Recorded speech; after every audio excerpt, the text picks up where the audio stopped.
بسم اللہ الرحمن الرحیم۔ یاد رکھیے میرے محترم سامعین کرام، حضور غوث اعظم رحمۃ اللہ تعالی علیہ اولیاء کے سردار ہیں اور ان کے مریدین کی ایک کثیر تعداد ہے جو آج تک چلی آ رہی ہے۔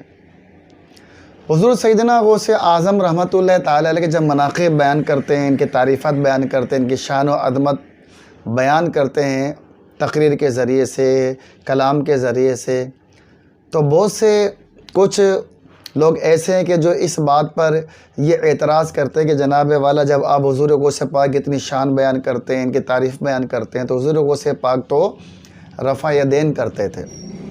رفع یدین کیا ہے؟ رکوع میں جاتے ہوئے اور رکوع سے اٹھتے ہوئے دونوں ہاتھوں کو اٹھانا، دونوں ہاتھوں کو بلند کرنا، اور یہ اختلافی رفع یدین ہے، یعنی اس میں اختلاف ہے۔ تو جب ہم حضور غوث پاک کے مرید ہیں، ہم قادری ہیں، تو ہم رفع یدین کیوں نہیں کرتے؟ ہمیں رفع یدین کرنا چاہیے۔ یہ بہت سے بھائی اس طرح کی باتیں کر کے عوام اہل سنت میں اضطراب پیدا کرتے ہیں۔ تو یاد رکھیے میرے پیارے محترم سامعین کرام، حضور غوث اعظم رحمۃ اللہ تعالی علیہ امام احمد بن حنبل رحمۃ اللہ تعالی علیہ کے مقلد تھے۔ حضور غوث پاک علم کے اس مقام پر فائز تھے کہ آپ کو علماء نے مجتہد کہا۔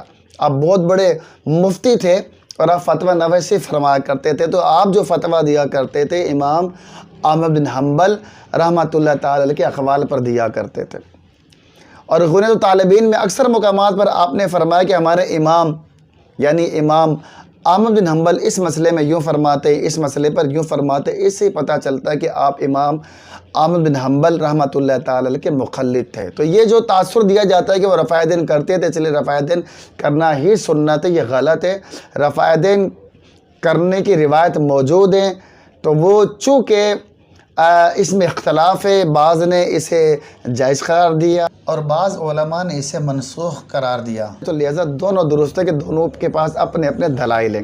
تو احناف رفع یدین نہیں کرتے، جبکہ وہ غوث پاک کے مرید ہوتے ہیں، قادری ہوتے ہیں، پھر بھی رفع یدین نہیں کرتے۔ تو یاد رکھیے میرے پیارے بھائیوں کہ اگر رفع یدین کرنا اتنا اہم مسئلہ ہوتا تو حضور غوث پاک کو یہ زیادہ زیب دیتا اور زیادہ ان کا حق تھا اور زیادہ ان کی ذمہ داری تھی کہ اپنے تمام مریدین سے فرماتے کہ سب رفع یدین کرو، مگر آپ نے ایسا نہ فرمایا، تو اسے پتہ چلا کہ رفع یدین کرنے والا بھی قادری ہو سکتا ہے، نہ کرنے والا بھی قادری ہو سکتا ہے۔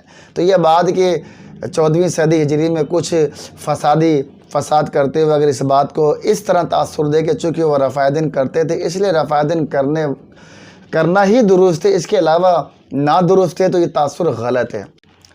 حضور غوث اعظم رحمۃ اللہ تعالی علیہ مقلد تھے، غیر مقلد نہیں تھے، اور یہ بات ذہن میں رکھیں۔ تقلید کا حکم قرآن پاک میں اور ہم بیان کرتے ہیں اہدنا الصراط المستقیم، سورہ فاتحہ میں پڑھتے ہیں اہدنا الصراط المستقیم کہ مولا ہمیں ان کے راستے پر چلا جن پر تو نے انعام کیا۔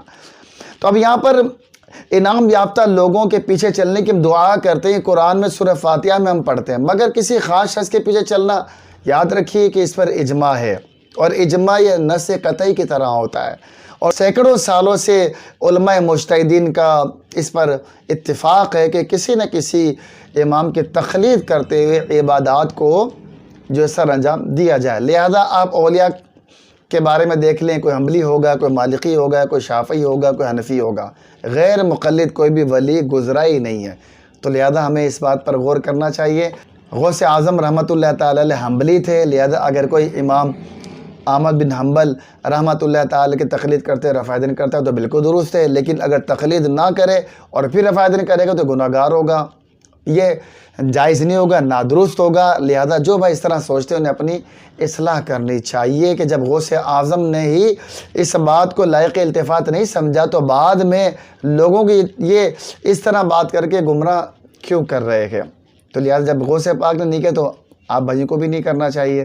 تو جو تقلید شخصی کرتے رفع یدین کرتا ہے تو وہ بھی درست ہے، اور جو تقلید کرتے ہوئے رفع یدین نہ کرے تو وہ بھی درست ہے، لیکن وہ شخص کے جو کسی امام کی تقلید نہیں کرتا یہ نادرست ہوگا اور گمراہیت کے راستے پر پڑے گا۔ تو لہذا ہمیں اس سے بچنا چاہیے۔ اللہ عمل کی توفیق نصیب فرمائے۔ وآخر دعوانا ان الحمد للہ رب العالمین۔